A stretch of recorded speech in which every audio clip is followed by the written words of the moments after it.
Pastor Mrs. Julie B. Akama with you again on Royalty Divine as usual every Thursday, coming your way in the morning with our wonderful women's show. And today I am here with Scars to Stars, a program that is a testimonial that is usually meant to, to let you know that people have gone through stuff.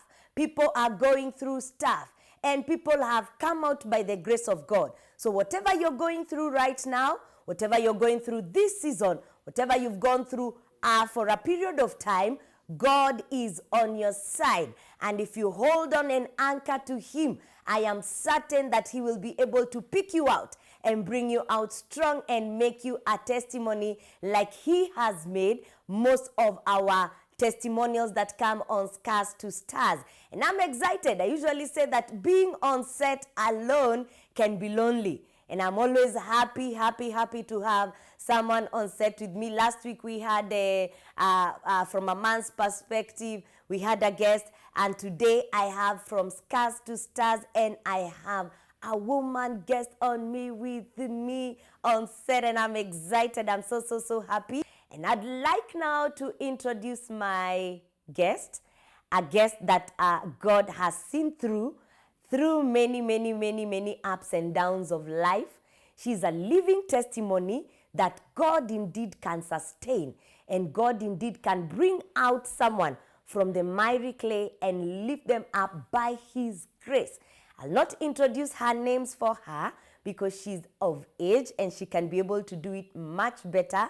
But put your hands together wherever you're watching me from. Karibu sana. Asante. Good to see you. Good to see you too. In person. Yes. Lovely to have you on set. My name is Susan Wairimu Meta. Uh-huh. And most people on social streets know me as Wairimu Nyarasembo. Uh-huh. The reason they know me as that is because first and foremost, I'm HIV positive. Yes. I'm living positively. I know. And I've decided to also inspire people. So I'm an activist. Yes. I'm an ambassador, and I'm also HIV counselor. So what I do best is to work with people, and also tell them that God gives us a second chance for a reason. Right. Yes. Wonderful. That's awesome. Yes. That introduction itself is heavy. Sure. Yeah. Why the nyar something? That one looks like from the other side, yes. Right? So while back in high school, yeah. I don't know why I've always interacted with Lumos. I know. So much. If it's ladies, if it's guys, my blood is always there. I know. So after high school, my friends started calling me Nyar because they say I look like girls from Asembo. So it is a nickname like ilipik tu na ikapik. Na ikapik tu hivyo. So kila mtu niambia. Alafu they say I have an attitude na kujipenda kama mjalo. So it just stuck and became like that. Awesome. Yes. So mostly people know me as Wairimu ama Nyar. Yes. Nice. Yeah. That's awesome. Susan, tell us about your family background, where you come from, if you're comfortable to, not that it matters. Yes. Yeah. We are Kenyans. Sure. Na sisi wote ni watoto wa Mungu. Kabisa. Yeah. Yes. Tell us your family background, where you grew up from, how many you are, if you grew up in a wholesome family, mommy and daddy, how many siblings you are. Yeah.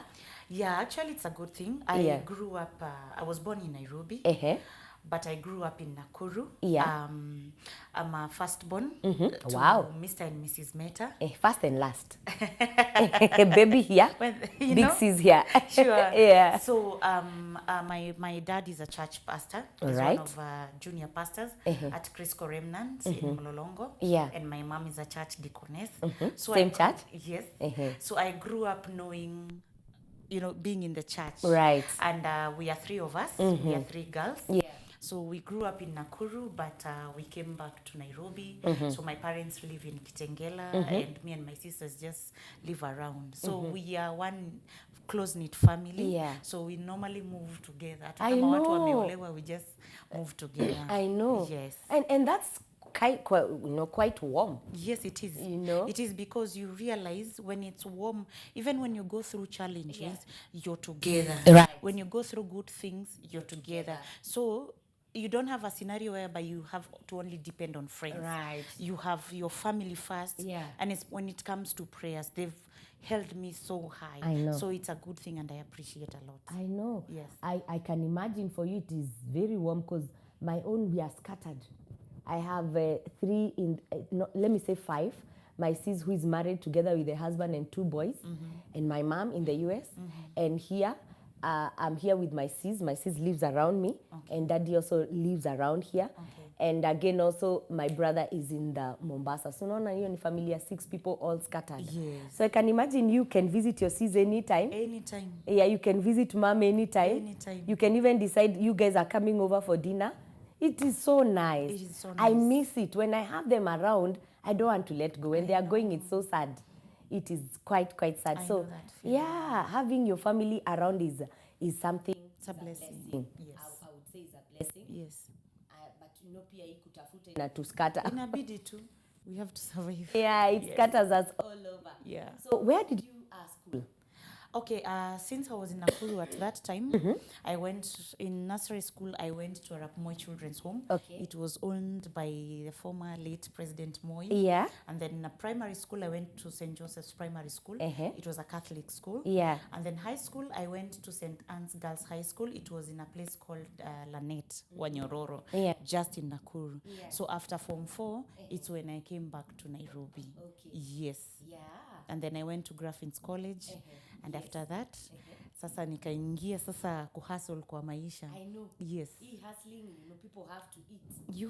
You have to earn your own something. And I think I got independent from a very young age. Yeah. So when I came, actually, I'm the first person who came to Nairobi, and I left my family in Nakuru. Yeah. So nikakuja college. After college, I just started working and living alone. At 22, 23, I was actually living alone already. Oh. Yes. Wow. And also being a firstborn, those are some of the responsibilities, quote unquote, consequences of being a firstborn. Sure. Yeah, you end up just finding yourself leading. Yeah, in most you're always a leader. Yeah, yes. You're always a leader. You always have to make paths for the rest that are behind you to follow. Yes. Which being a firstborn also is God given. It is. Yeah, it is something that God plans for them that go ahead. Sure. And us follow, babies we come after. Yeah, that is so true. Yeah, the last ones we come after. So there's this thing that you said that you are HIV positive and living positively. That's the underlined word. Yes.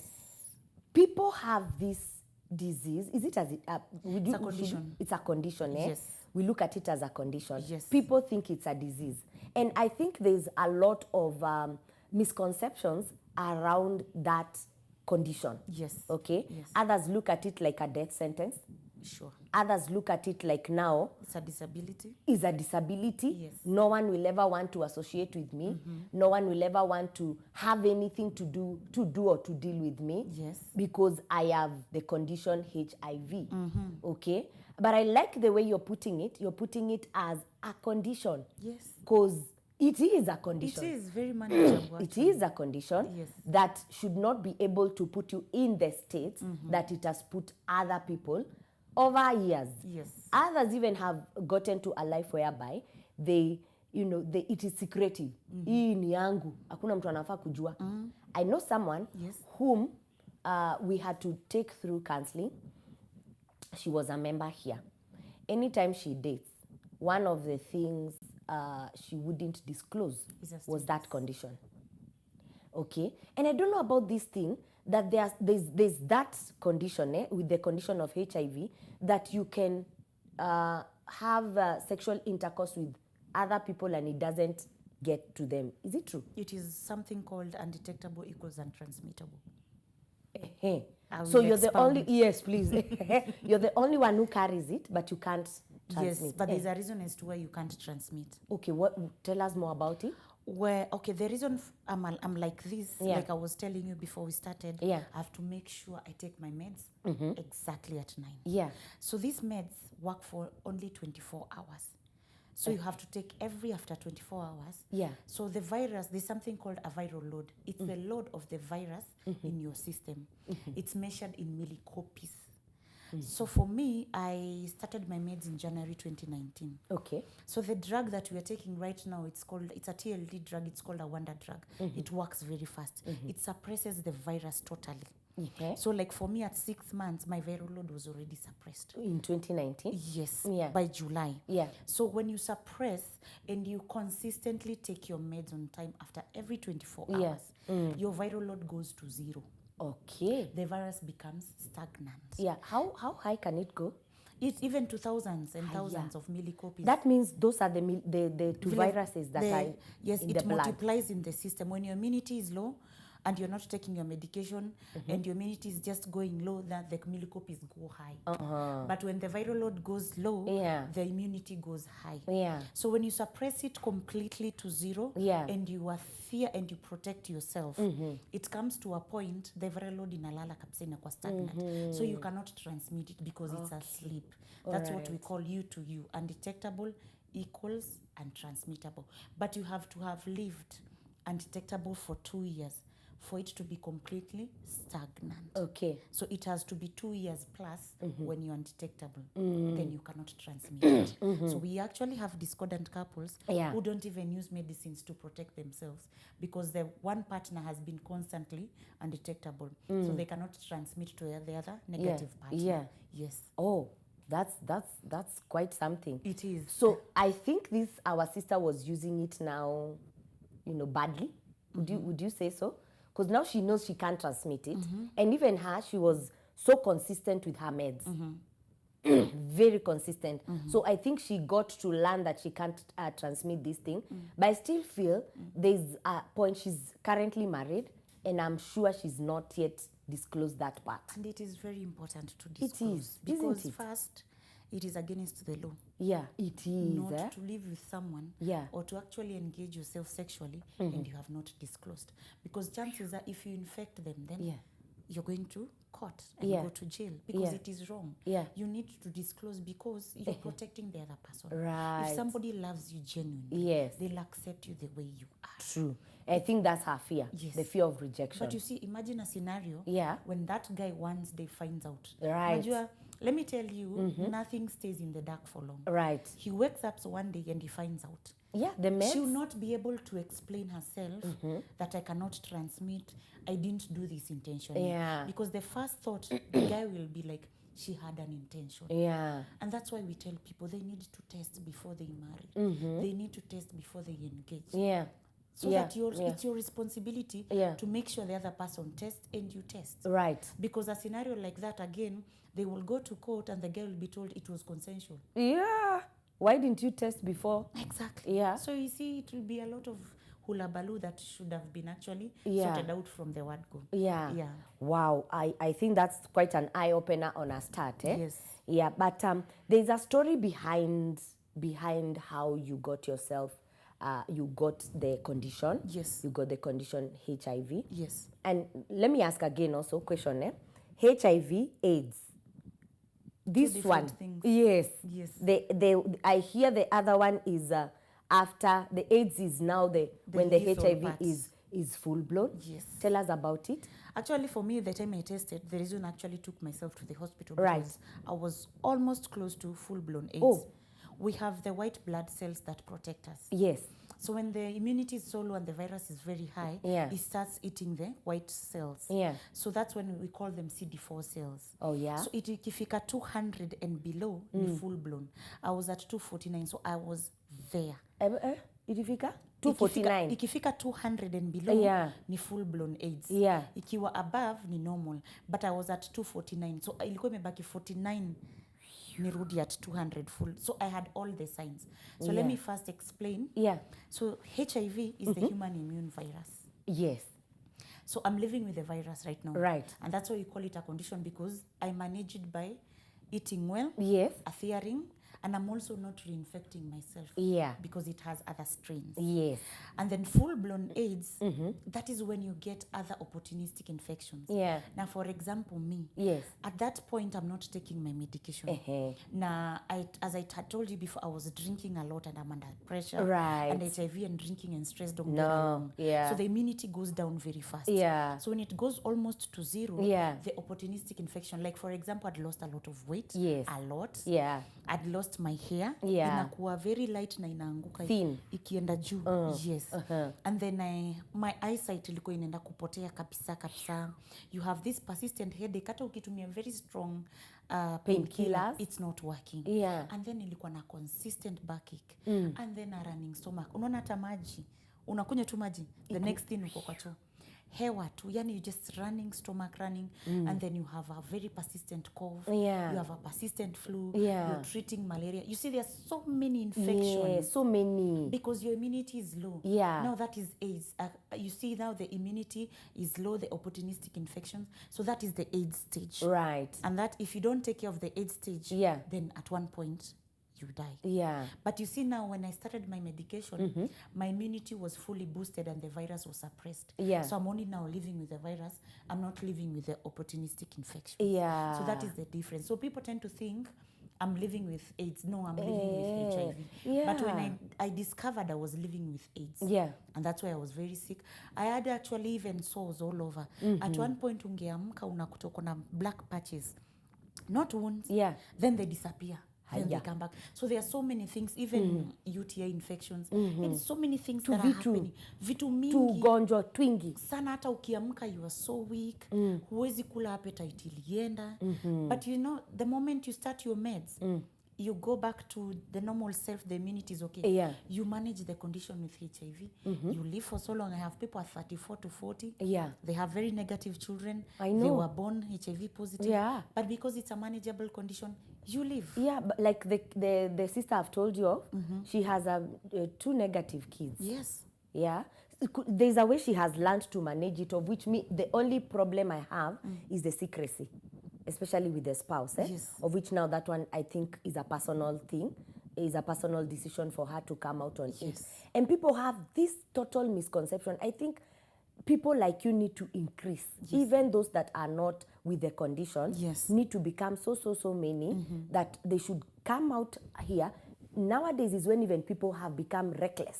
That is very true. Sexually, very reckless. Recklessness has gone to a higher level. Now, kwanza these ages 18 and below, nowadays kids are even having sex as early as 13. The highest, as per statistics right now, the highest number of HIV infections, it's 18 to 24. Skia. Because, and then the next is 45 to 55. Reason is, this 18 to 24 are actually sleeping with the 45 to 55. The 45 to 55 ni sponsor na sponsee. People who career-wise washafika mahali wanaenda. So they are looking for the younger girls. So are you seeing what is happening? And then you see these young people have multiple partners. There's the sponsor wahi, sponsor wahi, the young guy. Sponsor, and then there's the young guy who's also seeing another woman and has another girlfriend. My God. And then they're very reckless because there's abuse of alcohol. Right. There's the money that comes in that confuses you. Yeah. You don't use protection. You're drinking the drug orgies. Yeah. So how will you even know how many people you've slept with? It becomes a chain. Yeah. And it's very scary. Yeah. And that's why when we go for trainings, we tell parents it's a high time we talk to our kids. Right. Because it's getting serious. Yes. It will reach a point hatutakuwa na the youths. Kabisa. Walienda wote. Kabisa. Because even you realize they are not accepting. Yes. We have cases at a campus. Yeah. They are actually infecting by revenge. Because they can't handle they have it. And I've seen that story once on social media of a certain girl that was revenging a certain university in Eldoret. Yes. It was going round, you know, and she was pretty. Yes. A pretty girl. Pretty women. Pretty girl whom no one would resist to, you know. Course. And now she was saying, even her she was given. So she has to give it out. To give it out, and she was doing it on purpose. And she had a list of like 100 plus whom she had infected. That tells you how reckless people are. Yes, and that is so not right. But at the end of the day, I think the bottom line is taking responsibility, realizing that it's not a death sentence, it's a condition, and that condition, you can manage it, and also now taking responsibility and accepting it. Exactly. I think that is why you're here, and we really uphold you, for coming on set this day. And before we go further, let's get to hear the story of how you began this journey of being you said you're an ambassador, you said you're a counselor, and you said you are an activist of HIV and AIDS. Yes. Tell us how the journey began. It goes back to me testing first positive. Yeah, because I wouldn't have been here. Definitely. And it's because of the mistakes that I did. Yes. That I wanted to tell people. Right. To learn from me. Yes. And also learn to live a positive life. Yeah. And also learn to protect themselves and others. So it was back then, as I told you, I've worked in South Sudan. Yes. On and off.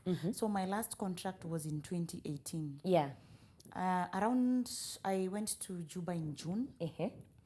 I was very healthy. Right. Very okay. Right. I'm a plus size. I'm actually over 100 kgs. Wow. Yes. Even now? Yes. Hi. You wouldn't even know. I'm that healthy. Really? Yes. And you don't look it. I am. Kuna wengine 100 ni hiyo I kiti think ya ni bone tutoshe. mass. Yeah. Sana ni I bone think ni mass. bone mass. Yeah. Yes. So I'm now 102. At least I need to take care of myself because of the meds. Yeah. So that I don't get non-communicable diseases kama diabetes na manini. So by that point I was 106. Nilikuwa nachezea hapo. And you know, being in the hotel industry, na uko na managerial position, tu chakula tunakujanga tuzuri, sausage, bacon, you know. So you kila yezi shuka kabisa uko sawa kabisa. And you know, people would admire you have a nice skin, you're looking healthy and stuff. And unfortunately, the place I went to, it was a good job. Yeah. God had opened a better door. Yeah. I was earning a very good salary. Nice. And I was getting, you know, like a flight back home paid, a return flight. You know, I was going home for after every 2 months for leave. So everything was very perfect. Awesome. But now, there were guys who couldn't understand. Yeah. She's been brought back from Kenya. She's taken a mzungu's position. We've been here as managers. Why is it that you are not given that position? Sasa wakaamua kunipiga vita. Okay. It was bad. It was so bad to a point they would look for any opportunity to sabotage me. Yeah. And I thank God, even at that point, having grown up in church, I knew how to pray. I knew how to fast when things are bad. Yeah. So just hold on to prayers. I would call my parents and I'm like, it's not getting easy, but I have to fight. Right. And the funniest part, they would try, but God would turn it. A customer or client would come and they would send recommendations later that nobody else had ever gotten. Imagine. You see how God works? God speaking. So that would still tell me you need to stick there. Yeah. So kumbe that stress started affecting me pole. I started to losing weight. And then in Juba is a very hot place. Yes. Super hot. I hear. You know that heat unaona mchana heat inapanda hivi juu. What? It's that hot. Ile ukitoka bafu usipojipaka mafuta immediately. Yeah. That's it. You start sweating. Exactly. So my office was on the 13th floor. Right. So I'd have to use AC ndio nisisikie hiyo joto. So kumbe also the AC is affecting my chest. And then my mom became unwell. Yeah. So niko na stress ya kazi, niko na stress ya mom, na niko na personal issues azikosangi. Yeah. So I started losing weight. I'm coughing kidogo, I'm thinking it's the AC. And then my juniors asked, "Hey Susan, boss, why are you losing your weight like this? Are you okay?" So it was so visible. It is visible. You know, you're going, HIV and stress don't get along. I tell you. And that's why we have to love ourselves enough to say, I can't handle this. Yeah. So it started, it's not ile when you're stressed kawaida. Unakuta una lose 5 kgs, una add 1. You lose 10. Just like that, unknowingly. And remember, pressure ya kazi, it's daily. Yeah. They're always looking for something. Yeah. So I started losing weight massively, and then, you know, funny enough, people will mention, na hii kikohozi yako, what is wrong? Why is it that haishi boss? I'm like, it's the AC. And then in your mind, you're like, by the way, what is this? Yeah. I started getting very conk malaria. So kumbe, you cannot treat malaria when you're HIV positive when you're not on drugs. Haya. Because this malaria is caused, it's your immunity that is low. Yeah. So this drug is too strong for you because the initial problem is actually to boost your there is an initial immunity. Yeah. So I remember at one point I got so sick in the house because now the places we were staying is inside a secured compound. Yeah. So it was a bed sitter. I couldn't move from my bed to the washroom. I peed on myself literally. That's how sick I was. So I think from there I started thinking like something is wrong. Yeah. So towards October, our company, my boss was a South Sudanese. Yeah. And he was a nephew to Riek Machar, the rebel. Yeah. So I don't know what was the problem with the government. Tuliamka siku moja, tukafungiwa kazi, pap. Cops walked in, and you know, there things are different. They are not done like here, whereby they'll go through court, get a court order. Apana, they walk in with guns there and they shut down the place. You're the manager, yes. Tell your staff, the good thing they didn't harass us. Tell your staff to take everything away. Take whatever that's important, lock the keys, put the password and give us the key. That's what we did. That is a shocker. I tell you know, it will hit you. Again. Hamna salary your month. My God. I was helping something at home. So me, I was sending almost everything. I know. Alafu Juba is a very expensive city. So kile nilikuwa nabaki nayo ni ile pesa ya matumizi. Unaona? So after that, we had to be evacuated. Because back home, yes, there are suppliers who haven't been paid. They are coming after you, the managers, but their accounts have been frozen. There's nothing you can do. Nothing. So I was brought back home. I had only the money that kidogo was in the account because I was doing something at home. Tumekuja tumesimama, the shock, you don't know what's going to happen. Next step. And that was the end. So that is October, November. I'm starting to experience things that I didn't know were happening when I was in Juba in my relationship, because I was dating someone at that point. Okay. So unaona nimepigwa na vitu papa. Yawa, vitu okay, mpaka nimesema yawa. It's allowed. Yani everything is coming on one person at a go. All that for one person. I know. Yani mpaka, and you know, I have a gift. And I thank God. Maybe God has pushed me this far to realize there's a potential and there's a purpose. I have a gift from Kitambo. And because of that gift, I used to love sleeping drunk. Because I don't want to dream. Because when I dream, it comes to pass. Before even I lost my job, before I started getting sick, I'd dreamt twice. Right. In Juba, there's a mountain called Jebel Kujur. It's the mountain of evil, but it's the tallest mountain. So Juba is a landlocked. There's a lot. It's a lake. Lake Victorian and a River Niles in a Peter. So I would dream every time there is a lot of flood. But in the midst of the flood, there is something that would lift me up on top of the mountain. I would not be carried away. So even this October, when I'm coming back to my house, there's a particular morning for me to realize that my relationship had an issue. In the morning, waking up, I had a dream that I was sweeping my house. So kumbe all these things are tribulations that are coming and everything. God is revealing. But I didn't realize by then. I thought ni hizi dreams mi huona tu zinafanyika. You know? So when I came that morning, after that dream of the brooms, I get a call that changed my life. I knew I was living a relationship that was a lie. Okay. Somebody else was married like me. Or living, not officially married, but living with someone like me. So that person I was dating was living a double life. Unajua hiyo sasa ndio ilikuwa the last nail on the coffin. My God. Hold it right there. Yes. You guys, as you can hear the story, it's getting hotter. It's getting into the core. I don't want you to touch that dial. We're going on a short break. We'll be right back. Welcome back, welcome back, welcome back. This is Royalty Divine Women Show. And today we are on Scars to Stars. And today we are here. We have someone who is here to encourage us and give us hope that despite all we go through in life, God is still our anchor and God is able to make our lives and transform our lives and make us into stars. So Susan Meta, Wairimo Meta, is our guest of the day, and she's an activist, a counselor, and an ambassador of HIV and AIDS. And she is living positively with HIV. I love the positive part. You know, that turns around the whole thing. Yes. Yeah, and it should open up, you know, the knowledge of someone who is hiding it. Yes. Okay? Yes. Not that we are saying now everyone should go talking about it and all that. Reception of where you are, your community, and taboos and all that. And stigma. Yeah, and stigma may be different. Yes. But the acceptance of it, the personal acceptance, and the people around you is most important. Very important. Yeah. Yes. So she's living positively with HIV. And I'm so excited to have her on set. And she's here telling us her story, how things just all crashed in a day. Yes. Yeah, in a few days and weeks, and we were there. So, job imeisha. You people have been deported back home. Is it deportation or? No, we are actually evacuated. Evacuated? Yes. Yeah, for safety? For safety. Yeah. Yes. That's an evacuation is for safety. Yes. So you guys are evacuated back from Juba to Kenya. Yes. And something else happens. That's where you are. Yes. Yeah. So I was at a point where that morning I dreamt I was sweeping. Yeah.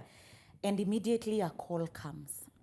And that call changed my life completely. That call made me realize I was living with somebody who was living a lie. My God. That actually he was living a double life. Yeah. There was me, and then there was somebody else who knew she was like me in that person's life. Yeah, let me ask, who was the original? Because there's... I don't even know. Okay. So there was no one who was now maybe one.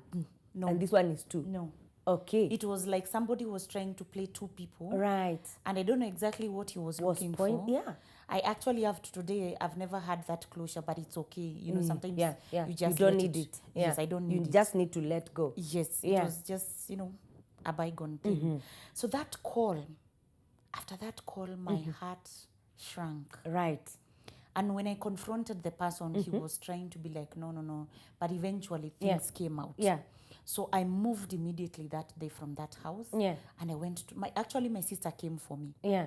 She came for me, and I went to her place. And when How is your health at that particular time? Already Remember it's bad. In Juba you had, the chest. and everything. Yeah. But now I was still trying to hold on kidogo. Yeah. But now that day, and I told you HIV and stress. Don't match. Even Yeah. at right now, people can't just tell me something has happened. Oh, at I will home. have a running stomach within 20 to that. Iyo kushtuka tu. Okay. That is why you see even when people go to clinics, they're cancelled. Yeah. Please avoid stress. Yeah. There's something about the brain and HIV that's connected. Avoid stress. Yeah. So now you remember I got this call that has brought everything to light. Sindio. Then the reality, even that the guy is confirming things are like this. Yeah. So my sister comes, actually my two sisters came and picked me. Yeah. And they were like, you have to come and stay at our place. Yeah. So there's something funny about me. The Kikuyu in me until I'm officially married. Eh. Ile nyumba yangu inakaanga tu nalipanga tu rent. Aya. So hiyo nyumba iko tu.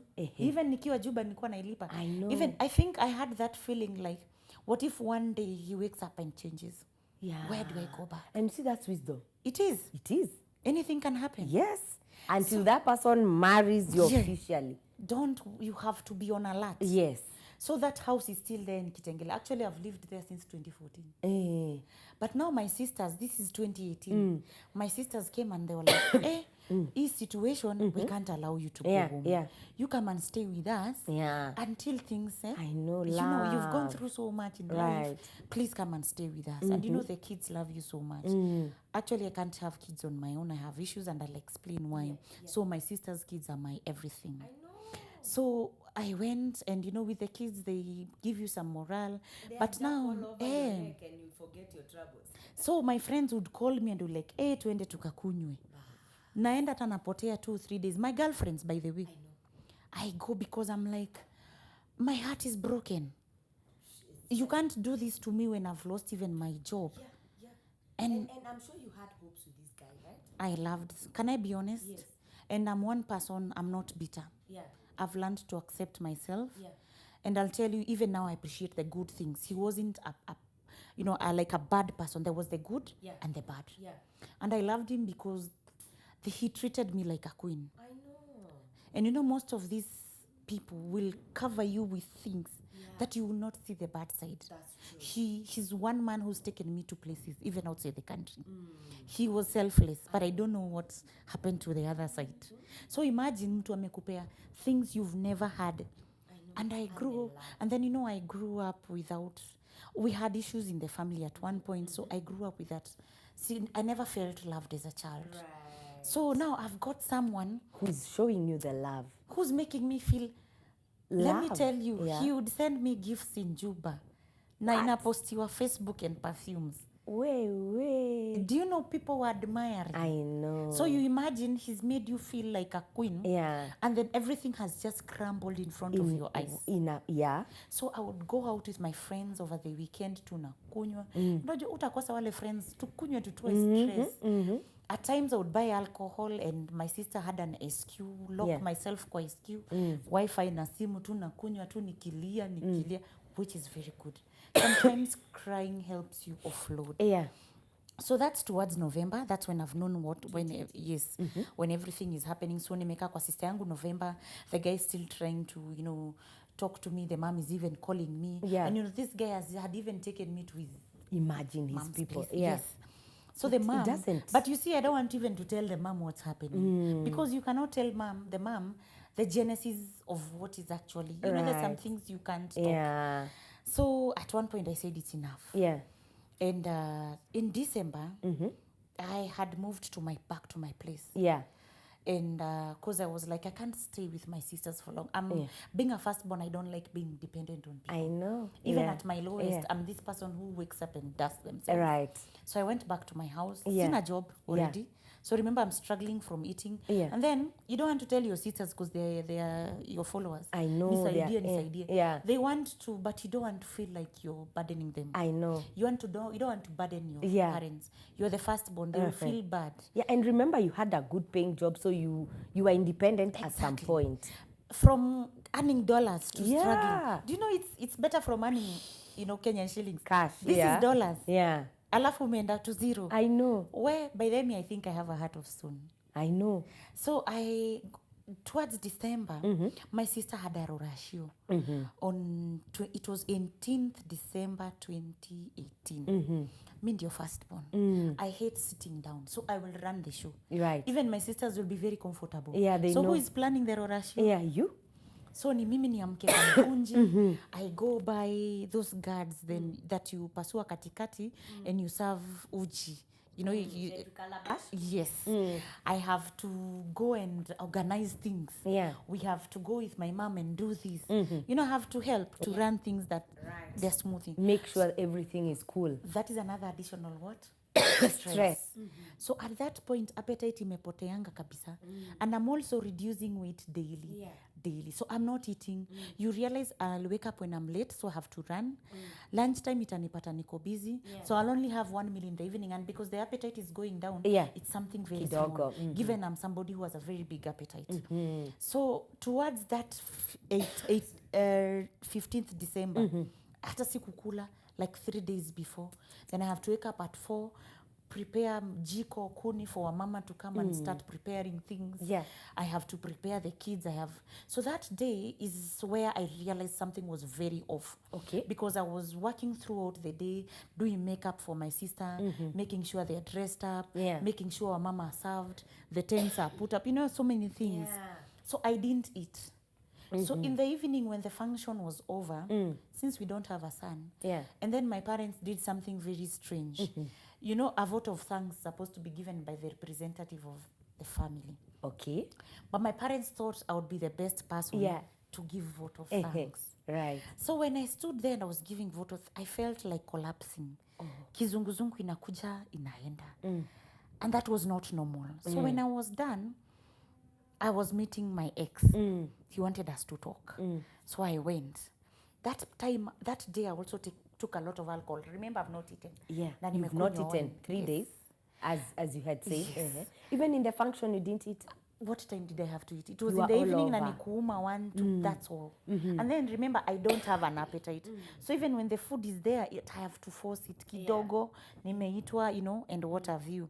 So after that night, I started now becoming very sick and very weak, like sasa weak. That is now 2 weeks to January. So throughout Christmas, bado niko na stress ya huyu mtu. I've decided I don't want him because of the lies and it's over. But now I'm going through the mourning period because we separated. Right. And now I'm becoming sick kabisa. Nimenotice hata nywele yangu kuna kashida. So hata siku, I didn't have time to realize I was actually losing weight. Right. And I'm sorry, here. Yeah. And some other things that my body were experiencing. So I think these 2 weeks, I started noticing some things. Yeah. I would be sick, the UTIs would happen. The coughs now are very persistent. Yeah. And the eyesight, the headache, sometimes I lose my vision. I would wake up very sick today. Tomorrow I wake up to better. Then the day after tomorrow, I would be very sick. So by 31st December, I would now have sasa ile persistent running stomach. Ile immediately you take even water, it's going. So I look at the year, and then come January, the first 2 weeks again, I became 2019. Yes, very sick. Sasa ile sick seriously. I would sleep and I would feel things ni kama kwa nerves on the skin. They would itch me very much. Unajikuna? Si kujikuna. In Kikuyu, it's like, I don't know which word. It's like something is stinging. Oh, yeah. I get that sensation. Yeah. It would come, I feel numb from the legs. I would be in bed, but I can't move my legs. I'm totally numb. At that point, mali naishi, there are shops outside. Yeah. I'd had even to change my clothes because of the size. Yeah. I had to go easily. They were big now. Yes, get a small size. So it's that point that people are telling you, hey, Nasu, why is it that you've lost a lot of weight? Hey, hiyo nywele yako ni nini mbaya? You know, at that point, everyone is noticing there's something. A problem. Yeah. And were you noticing? Were you not feeling like I need to go see a doctor? Maybe nipewe dawa. Unajua there's fear. So you were suspecting. Of course you're suspecting. This thing that is literally putting me down to this point, it's not normal. Yeah. Of course. So you don't want the confirmation. And that's why you see people reach a point they have to be carried to the hospital. You will suspect because we know either HIV or cancer, it will put you in that position. Right. So people are suspicious. So in my head, I'm also knowing something is wrong. So come January 14th, I remember those dates, 2019, I called my sisters. Yeah. So I live in Kitengela. So I didn't want to go around. At this point, I've Googled the signs. Yes, I had to Google. Yeah. I told you I'm this person who wants to know what is this that I'm facing. Yeah. I don't like staying and waiting. Yeah. So I knew. Mjanja. Mimi najipenda. Sitakangi kitu ya kuniweka chini. No. So I told myself, it's either I get to know, I get to the bottom of this, or I die. Me, I will not die. I love myself. I know. So I go to Google. Signs, HIV, number 1. Number 2, cancer. Because of the immunity, you know also. Immunity goes down. So also the opportunistic infection in cancer are almost the same as HIV. Yeah. So I told my sisters, you know what? Let's meet at a clinic in Athi River because sitaki aibu in case I turn positive. I've told my mind, by the way, it's whatever happens now, it is that way. So I told them we meet there, and but let me reach there, then I call you since you're near, you're in Athi River. Yeah. I reached there, I stayed at the triage. Then another voice told me, my friend, I will go back home. I went back home. You did? Yes. Hiya. It is not as easy. It is not because of stigma, the society makes it look like something to be embarrassed. And you're going to die. Yeah, the death sentence, kwanza. Death and embarrassment. So me, I went back. But when I went back, that night, 14th na 15th, I became so sick. So sick that I stayed in bed the whole day. I didn't even eat. My God. So because of that, I think I started telling God, nipe tu one more chance. I will go to the hospital. Yeah. You know, now you're talking to yourself. Imagine, I got strength on 16th. I told them, menye niko serious sasa, let's meet there. Don't even wait for me to call you. Let's meet there. Right. My second born sister, I'm actually 40 years. turning 41 in October. Wonderful. My sister is around 35 there. Yeah. And my last born is 30, turning 31.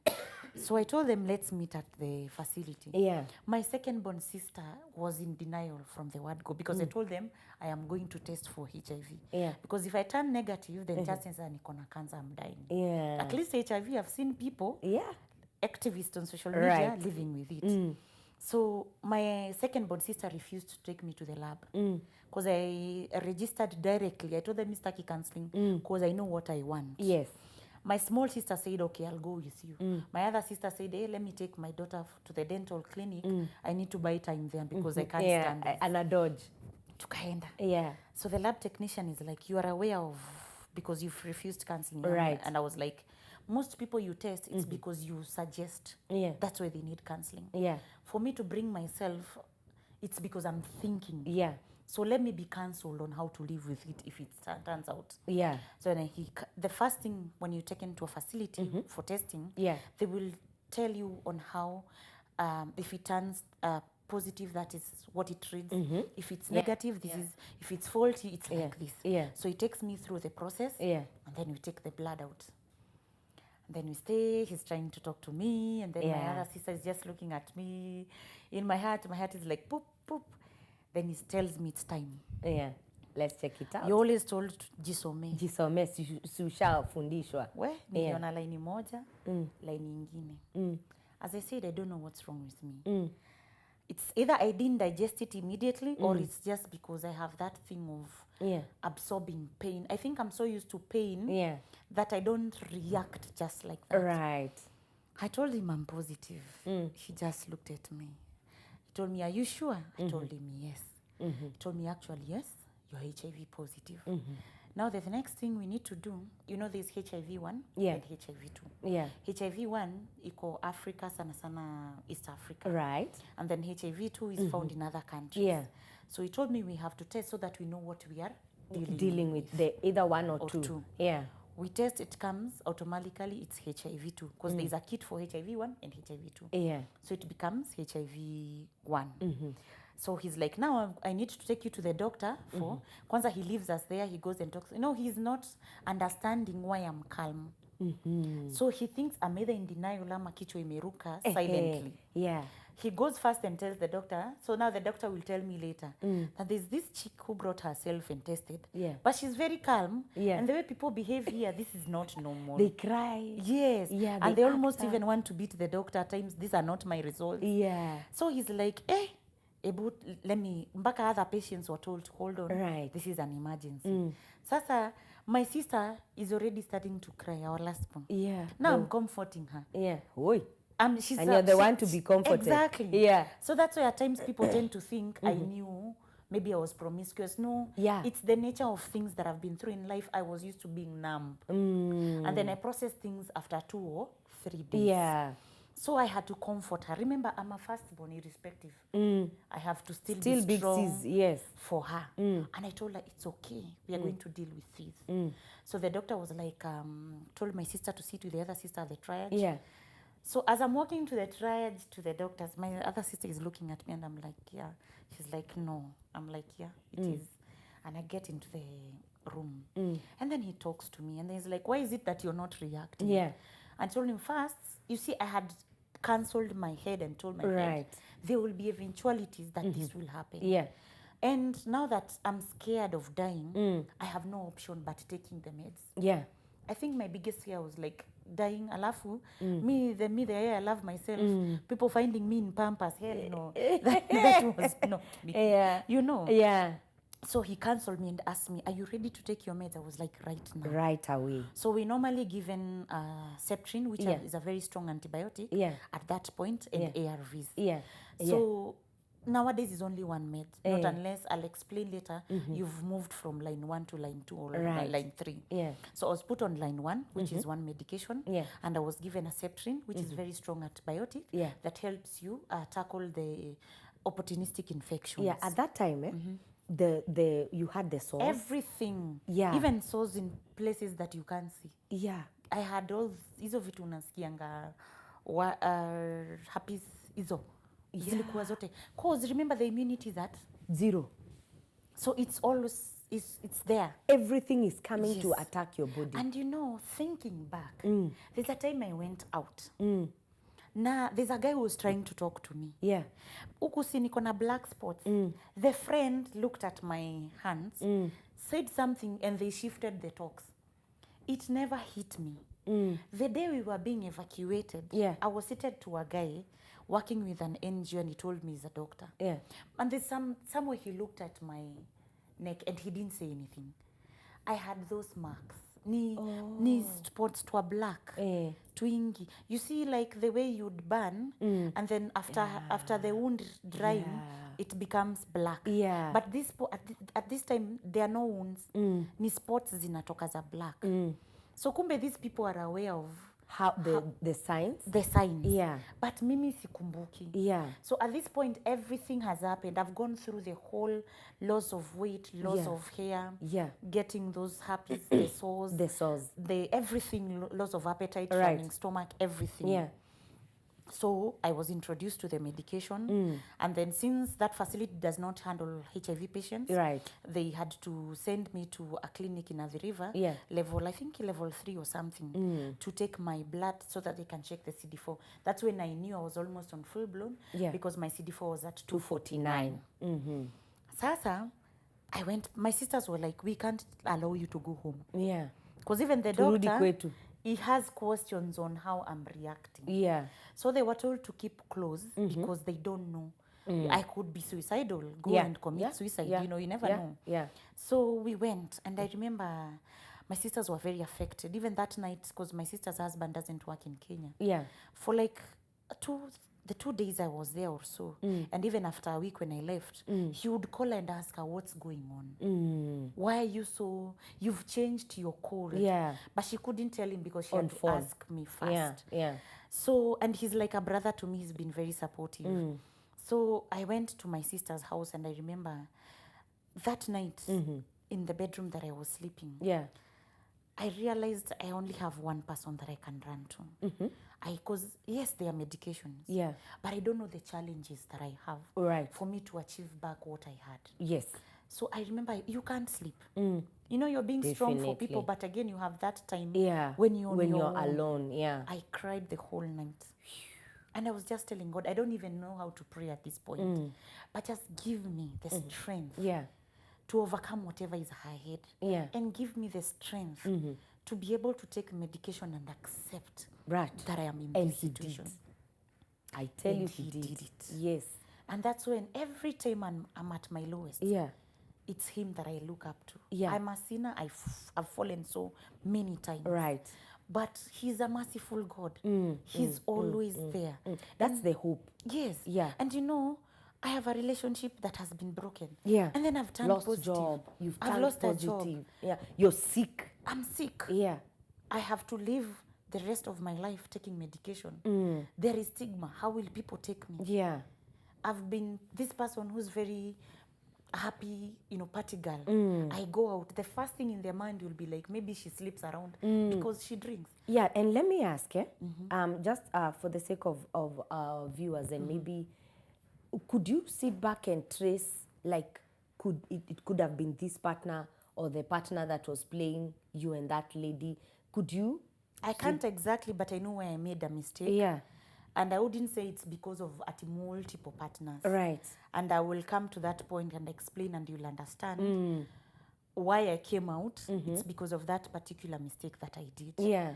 But I didn't get HIV because I was sleeping around with That's people. Important. It is not. That is why people should not go judging. Yes. And saying HIV is for prostitutes. Yes. Or for people, because there are people right now. Yeah. They're sexual behaviors are very reckless. Yeah. But they are HIV negative. Yeah. Does it mean they are better than us? No. It is, unfortunately, it is a bad luck. Yeah. But you also always, if you're given lemons, make lemonade out of them. Right. If it's a situation that you can change for the better. Yeah. And that's why you see I have changed to be a better person, Right. to even teach others and inspire. Right. From a bad situation to a good situation. And you see the misconception that many people have is huyu ni wa kurandaranda aliitoa huko. Alikuwa anapenda kwenda out. Alikuwa anapenda kwenda out. Unashika $, you don't need a man to take you out. So I'm going, buying myself nyama choma, drinking. So maybe in their mind, they think because anapenda kwenda club, she got it from there. No, I'll come to that point until I understand. Okay, go ahead. So I cry and I tell God to give me strength and everything. I stayed for 2-3 days. Then I asked myself, this is not you. You can't be babysitted by your you juniors. Talk to yourself again. Yeah. And you know, if these people, I'm somebody who reasons after 2-3 days. And I tell myself, is this working on? Is this not working? I'm like, you'll stay here for 1 month. In those 2 days, as your body improved, you can eat now? No, it doesn't take that fast. So I'm like, if I stay here, become better, the moment I go back to my house, I relapse. And then you'll start all over again. You know why? Nilizoea Bebiwa. And then what happens when I go back? I'm like, you've been a fighter, you've come from very far. Stand up. Madam, stand up and go. Then I tell my sisters, you know what, guys, I'm going back to my place. No, you know, I'm like, no. I have to do this on my own. That's right. If I don't, I'll relapse. And that's where I think most positive people relapse, because it doesn't come out of them to live positively. They're given so much love, but they don't work on themselves. So the moment they come out by themselves, they can't stand it. Because they were used to that warmth. And the support. So you realize, I sat and thought about, and I was like, no. And I went back. 2 days. It was not easy. You know why? You know, my load is very high in many millicopies. So the virus is fighting the medication. It realizes something is here to shut me down. So it's fighting and fighting and fighting. So my body becomes the casualty here. Because kuna dawa, kuna virus. So you wake up, and especially that medication, and thank God, it has been phased out. I was taking something called efivarance. Now I'm taking Dotevigra. So efivarance, it's TLE. Dotevigra, it's TLD. This is TLD is the wonder drug. And I'll explain why. So I'm taking TLE, and it used to give us hallucinations. Unaona, you're sleeping, you see literally an alien. Guy. Yes. So those things are true. The hallucinations are like that. Yes, but the drug was phased out because of that. And you realize even people would have very serious side effects. Like I would stay somewhere and just sleep like somebody who's been bitten by a fly. It would make, there's something about it, it would make you feel. So una imagine I'm going through those hallucinations. At times I would get panic attacks. I would sweat a lot at night because my body is fighting things that it doesn't understand what's going on. And I'm still on my own. My parents don't know. My friends don't know. It's only my 2 sisters. But after the week, my sister had to open up to the husband. Now the husband is literally telling my sister, hapana, ende apime labda ni cancer apime tena. Then my sister is like, do you actually think cancer is worse? Si hata afadhali yako na hiyo atakunywa dawa. I think he felt so bad. Because I'm like a sister to him. I know, definitely. So all of them now are stressed. So me, I was like, you guys, itabidi mzoe. So I realized I have to prove to the world I can do it. That's right. Because these people won't be strong if I'm not strong for myself. That's right. You are what you attract. That is. If you're miserable living with HIV, only misery will be around you. People will mourn with you now. Exactly. They will help you mourn you to your death. So I had to be strong for myself. So I fought like for 3 months. To start gaining momentum. So what I realized, these things that I realized by myself, the good thing is after 2 weeks, somebody referred me to Elvis City Health.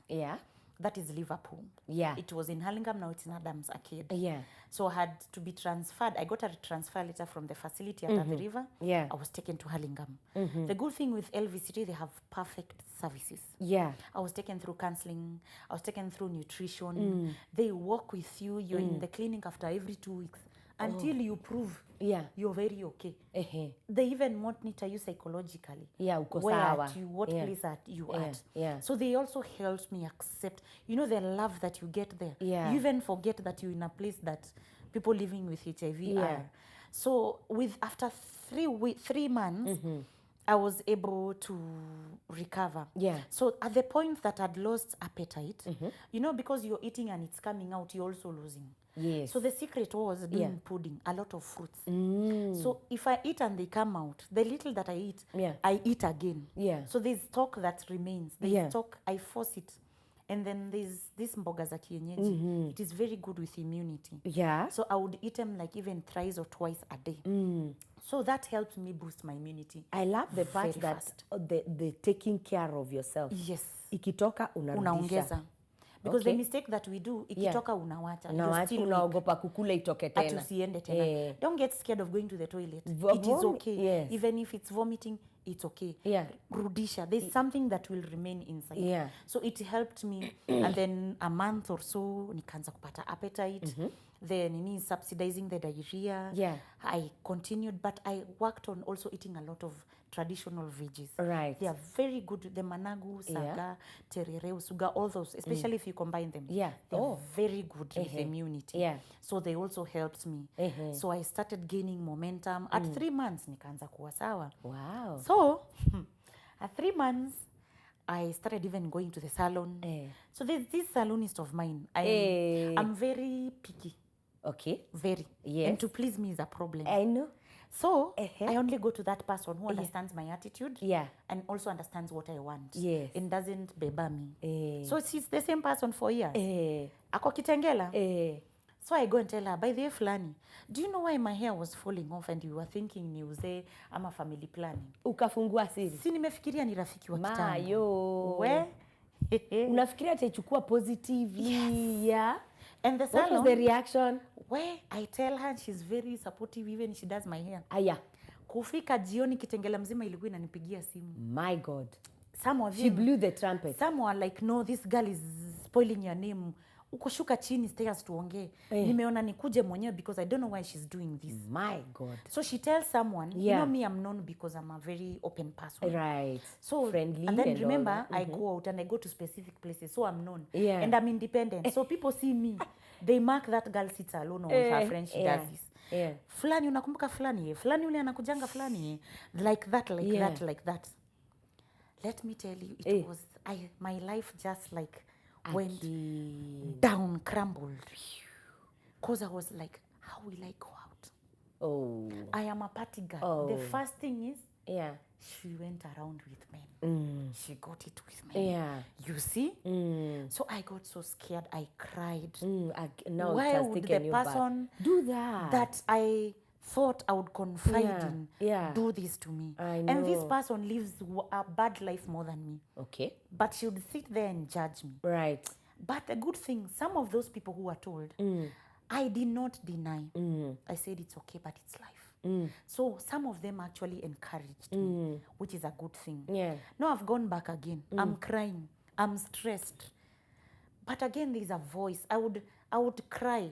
Remember, I'm also mourning a relationship bado. Bado iko, yeah. So I would literally cry and cry myself. But when I'm crying crying while praying. Yeah. I would just pray, God, I don't know how to do this. Yeah. It is too much for one person. Please give me strength. Question.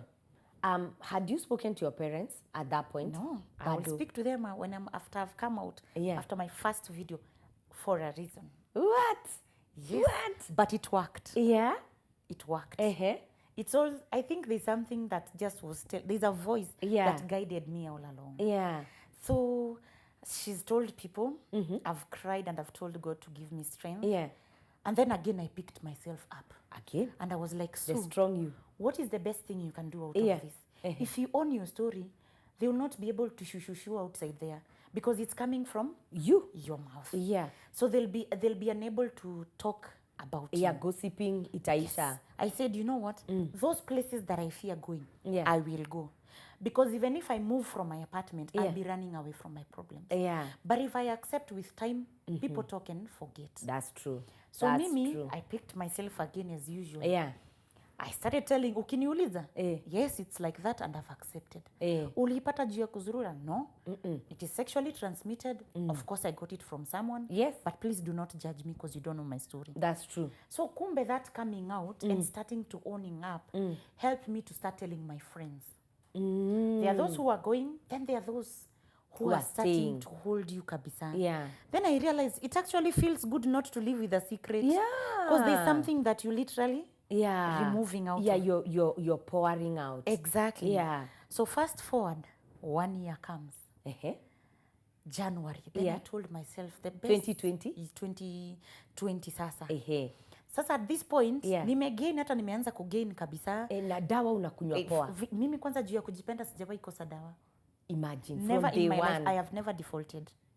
I know, that's so nice. Because I know the consequences. Yes, you are told of the consequences. This thing, you're taking medication and you're living. Yeah. And then the good thing is, when you know what is your condition, go learn about how to manage yourself. Right. Aside what the doctor is telling you. Because you realize there's a lot you can do to live. And you can live long. And it's not actually such a big deal as people. So I start digging, I start reading. So I'm empowering myself with knowledge. So by December, January, hata weight imerudi niko huko almost 90. Ulikuwa umelose by the hadi how? 60s. What? From 106. And it's a period of months. Yeah. So I'm going back. But I think mine is because of the stresses, the many things. That, and then the drinking and not eating and stuff. Yeah. So I said, on my first anniversary, that is 16th January, I want to go on my Facebook page. I want to own my story. I want to talk about it. What? I want to free myself. Because I don't want to live in this. Yeah, secrecy and all that. Exactly. Yeah. I go. The good thing I know, by then my dad was not on Facebook. Yeah. My mom, of course, seemed to use gadgets. Yeah. So I post them. I didn't even tell my sisters I was going to do it. Because chances are I'll be like, Aki, people will do things to you. What will embarrass? What will happen? Yeah. Unfortunately, I'm somebody who does things what I think is right for me. Right. And I think it first before I do. Yeah, you've already settled within yourself to do it. I post. Yeah. The overwhelming messages I got from that post. The inboxes I got from that post. The encouragement. Even people who are your friends have been living positively and you don't know. For years. They are now telling you. Get courage, mama. We are on this journey together. Do not worry. So through that post, there's a lady who empowers women with cancer. I think you've heard of her, Diana Akech. Yes. She gives wigs to those ladies. Along Gong Road? Yes. Yeah. So Diana Akech sees my story. She's my a Facebook friend and tells me kindly, I would want to share your story. Give me your number. And she calls and gives me a lot of encouragement. And she tells me, you know what? I want to book a date. Yeah. She books a date. I go to her place at Marsa. By then, she was at Marsabit Plaza. We do a whole video of coming out. She does a makeover. She gives me a wig and a very nice kaftan. Does a nice and you know, a kaftan dress is very expensive. Oh. She gifted me a kaftan, the one that I did interview with. And we talked. And I felt so good releasing. Just releasing. You felt that's it now. You see, at that point, I'm just doing it to own my story. I'll also have a journey and to reach where I am. So I've gotten encouragement. I've also gotten some bad comments. They are always there. There are those who are like that. Yes, somebody will even call you, why are you embarrassing yourself? It's a shame. People don't do these things. But again, I closed my ears. This is what I want. Yes. So I did also a second video. So after that, I called my parents. Because my mom had suspected way back. And also she dreamt and told me a very funny story. Ati amedream tukiwa kwa shamba. And then there was an old man who was scratching himself kama akona ugonjwa and he was calling me. So she will tell me when I tell her about my status. And then she prayed about it and she let it go. But she would ask me, though I hid now after testing positive, I was hiding from them until I gained weight. So she thought I was always busy and my sisters would say I'm busy. So she would ask when I was sick before I tested, why is it that your hair is falling? I told her maybe ni hair loss. Why is it umekonda sana? Something is not okay. But I would brush it off. So after the 2 videos, I called them at my sister's place. I called her because we normally do things as a family. And I'm like, Mom na Dad, when I was losing weight and everything, what did you think? And they were like, we thought you umepatikana. And I laughed. I told them there's a video I want you to watch. The reason is I wanted them to see, you know, when I'm speaking like this, people will visualize me from a very open perspective. And understand it, rather than me telling them, Dad, niko HIV positive, Mom. So I put the first video. I put the second video. After that, I came back. I actually left them and went upstairs. I came back and they were so shrunk. It's normal. Their parents, they were hurt. Just a moment. Yes, so they were very shocked. Yes, they were definitely. in pain. This is our firstborn. Right. Why her again? And you know, I've gone through other challenges in life. But I told them, what have you derived from the video? A very strong woman. Exactly. A very strong person. We are shocked. And I told them, every time you feel bad about it, think about that strong person who's made it. So it worked for me. And when my mom used to pray and cry, and I told her, please, I've accepted. Please stop feeling bad on my behalf. And they accepted, and they are my #1 fans. I know. Even this one for today, they will go and watch. I know. They love it completely. I know. Yes. That's family now. It is family. And I'm thankful because my family does not stigmatize me. Yes, they have never. From day one, the way you've spoken about your sisters, your brother-in-law, you know, was the one who knew before mom and dad. And now mom and dad have known. Yeah. You also told me of, let me touch on this before we go further. You told me that you, from when you were 3 years to 19 years. There was a certain growth. Tell us on a snap it. Okay. And also you've mentioned something like infertility, children, secondary infertility. So I have, at 3 years, we were playing and I fell down. I was hit by a stone. My mom grabbed it. We assumed that it's actually just a small thing. But with time, it started growing and it grew to something big. And I did surgeries. I remember my first surgery was in 1992 when I was in class 4 at 10 years. So every time I would do a surgery, it would multiply to something. If it's 2 or 3 like that. So by the time I did my last surgery in 2001 after high school is when it was very big and it was actually affecting my face. Fortunately, I went to Kenyatta and I told God, this is the last time I'm going. It was a 7.5-hour surgery and with 29 stitches behind my head. But I'm thankful to God since 2001 up to today. So you imagine God healed you. Exactly. You've gone through that part whereby what wanaku, you know, you go somewhere, people stop and look at you. Like, what's wrong with this girl? And then from there, I've had my first pregnancy in 2009. I lost the pregnancy due to high blood pressure. Had a miscarriage. At how many months? I was 5 months to actually 6 months there. That was a kicking baby. Exactly. And after that, I came to Nairobi. I was in Juba by then. They cleaned, they checked, I was cleaned up in Juba. They checked me at St. Mary's and I was perfect. But I've been unable to conceive to date. I've been on medication, nothing. So you imagine you have that growth, infertility, HIV. People come to my inbox, they say I'm cursed. I'm like, no. I'm a perfect example of broken to be made whole. I am telling you. Yes, there is all those things on one person. Yes, and I don't feel bad and I don't curse God. Because at this point, I have experienced things that I didn't experience before. The reason I particularly came out, it's a mistake that I want people to learn from. I was in another relationship before I met the person that now we parted with. That relationship, we had stayed for long. Yes, we tested. There was infidelity in between. So I didn't test when I meet this new person that I last was with. And I cannot be able to determine if it was from the previous or the current. So it could be me who had it, or it could be the other, or it could be the other one. We don't know. So that is why I want to own my mistake and my story. And I tell people, let's not be. That is also a reckless behavior. You get so used to people, you don't use protection, you don't test. And also, let's just learn to value our bodies. To be righteous enough. Some of these things happen to us because we are not living the right way. Maybe if I lived the right way, maybe if I went the right way, I wouldn't be here. I mean, let's call a spade a spade. Very true. It has taught me to live the righteous life, to follow God, to do things the godly way. That's right. And I'm thankful to God. He's been there for me. And then I realized, what if this is a blessing in disguise? What if I can use this I used to be a proud person. But what can I, if I humble myself, teach people to live positively, teach people not to be reckless. And also, somebody supported me from the US when I went public about my story.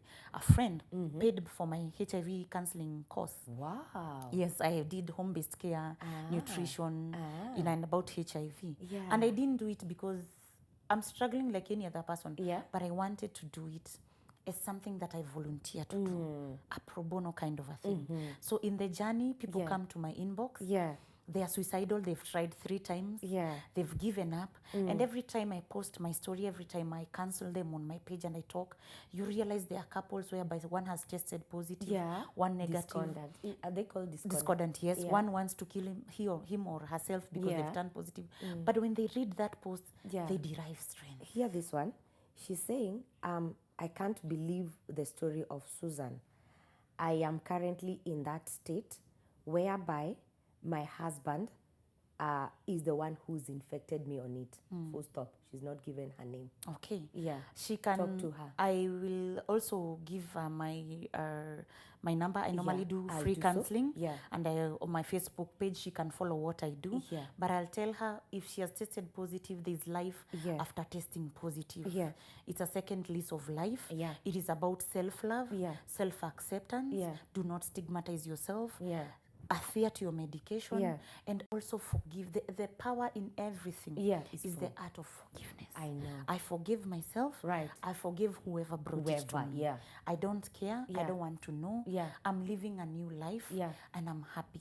So you have to forgive, accept and love yourself and live positively. I'd like to tell you guys first, if you're HIV positive, or you've just tested, or you suspect, first, it's good to test. There is life after testing positive. I'm a witness to that. I'm living positively because I've chosen to live my life and accept.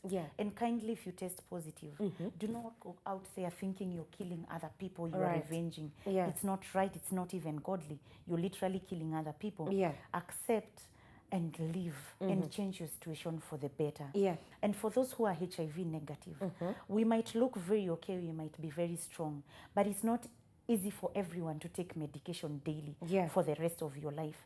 Why can't you just be sexually responsible? Stick to your partner. You know, take care of yourself. You know, all these things we are doing out there, they have consequences. Choices have consequences, and sometimes consequences are very lethal, and most people do not overcome that lethal part. So what I would tell you, and the young people, HIV is real.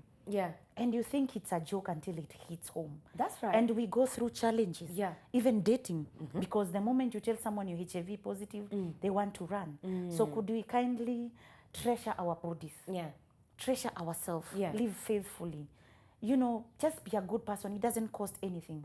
And adhere and live positively and love yourself. And if you want to reach me out, I'm a free counselor.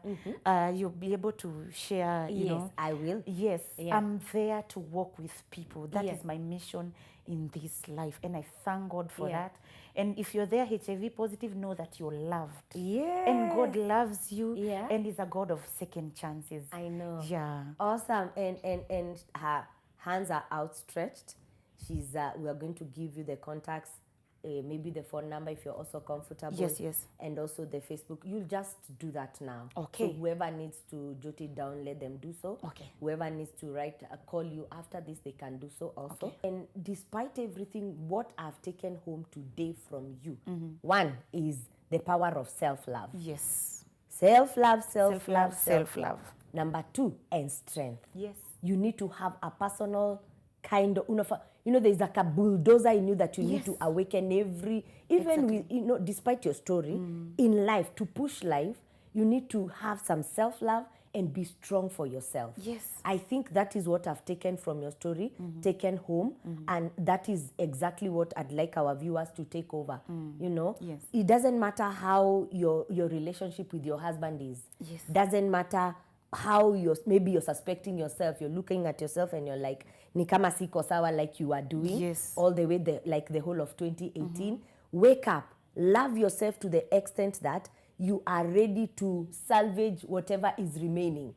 At 249, you are remaining only 49 to get, you know, get to the a full-blown AIDS part of it. Yes. What would have happened if you wouldn't have taken that step? I would have just gone low. That's the thing. Yes. So, but by the end of the day, your personal love for yourself and your strength, personal strength, you're even encouraging your family and all that is what definitely brought you to where you are. And we appreciate you. Thank you. Do you have an organization, like something you've put up for what you're doing? We have a support group. Yeah.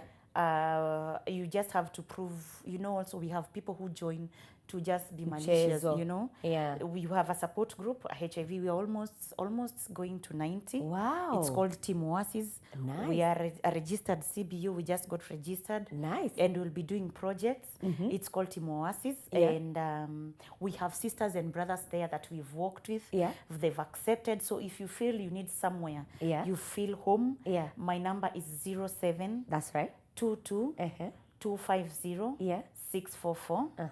And then kindly, it's only for WhatsApp because I use it for counseling purposes and what have you. And then my Facebook page is Wairimu Nyar Asembo Meta. I love that. Wairimu Nyar Asembo Meta. Feel free. I do not judge. Yeah. We are doing it out of love. That's it. And God will bless us. I know. Yes. Exactly. And that is her star. She got a scar and she's living with that scar right now. And that scar has not limited her from being the star that God intended her to be. You've heard the story. HIV positive, living positively with it.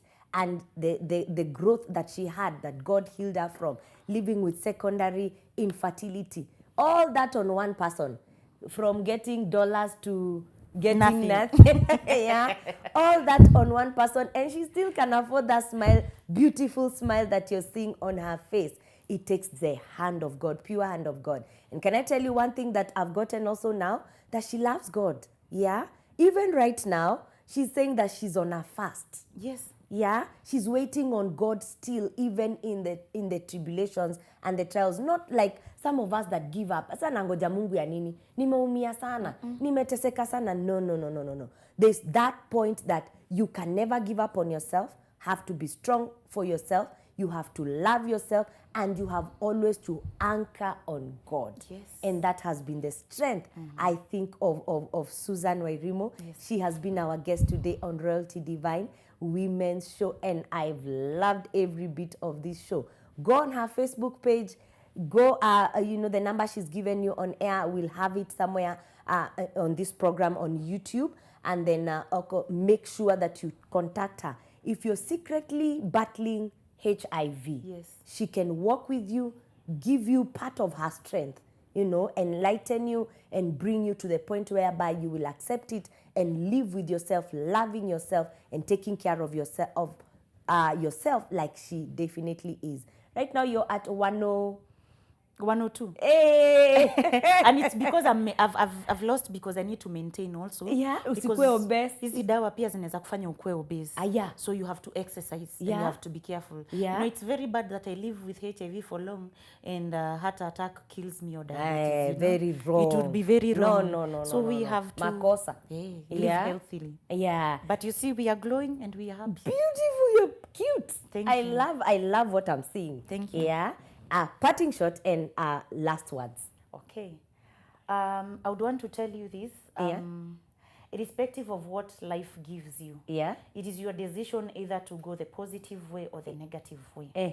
If you always dwell on negativity, you will never go anywhere. Right. But if you dwell in the positivity, that is why you project positive attitude. Be confident in who you are. Do not wait for someone to come and tell you or make you who you to be. Right. Be yourself. Be Be yourself. that brand. Be your own.